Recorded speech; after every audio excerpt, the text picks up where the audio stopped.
कोकणातील प्रत्येक अपडेट जाणून घेण्यासाठी आजच माझे कोकणच्या सोशल मीडिया प्लॅटफॉर्मला लाईक, फॉलो आणि सबस्क्राईब करा।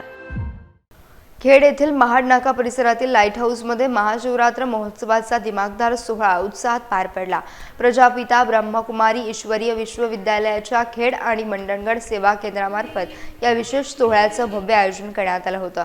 महोत्सवाची सुरुवात मान्यवरांच्या हस्ते भक्तिमय वातावरणात शिवध्वजारोहण आणि 90 दीप प्रज्वलित करून करण्यात आली। यावेळी सर्व देवतांचा रचिता एक शिव हा वैश्विक संदेश देणाऱ्या आध्यात्मिक प्रदर्शनाचं उद्घाटन देखील मोठ्या थाटात पार पडले। उद्योजक अमोल बुटाला आणि सुनील विंचू यांच्यासह विविध क्षेत्रातील मान्यवर यावेळी प्रामुख्याने उपस्थित होते।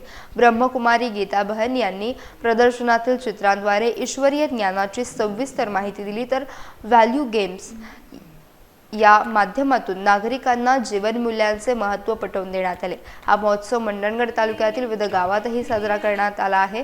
सत्य ज्ञान जाणून आत्मपरिवर्तन साधण्यासाठी सर्व भाविकांनी या महोत्सवात मोठ्या संख्येने सहभागी व्हावं असं आवाहन आयोजकांतर्फे करण्यात आलं आहे।